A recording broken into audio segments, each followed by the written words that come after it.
Welcome back to Sanity Garage, and today we're working on not your grandma's car, but her mean stepsister. We're talking a 99 Buick with a fully built pushrod V6 with a blower on the top of it. This thing is actually sick. Now today we got to put an aluminum radiator in here, we got to put a heat exchanger in, we got to put some gauges, some AFR in. There's a few things we're going to be doing, some rear coilovers, and overall just getting this thing ready to actually rip with some of the final touches.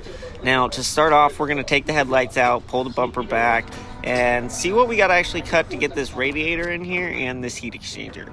Start by pulling the fans, checking the room in here, seeing the fitment, realizing that we're going to have to make a few cuts to get this thing in there. Also, this car was ridiculously tight. I mean, he really got this thing snug in there. But taking a look at the blower and everything, he color-coded it. I mean, it's really good work on this car. Got the old radiator out.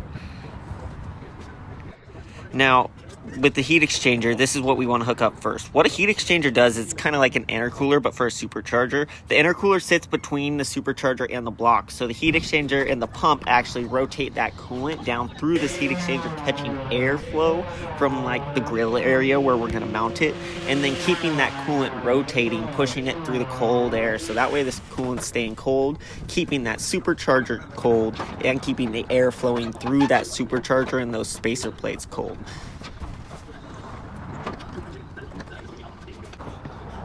Now, mounting this thing's actually pretty simple. The crash bar kind of bolts it straight up.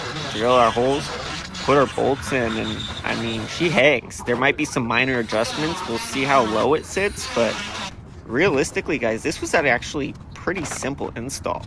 As far as the pump goes, we went and got a simple connector that mates straight to it. We're gonna put a connector on it and solder the wires together, so that way we can run it straight to power off the fuse box that's switched, and then a ground straight to the frame. So this thing is actually getting power and pumping that coolant through circulating.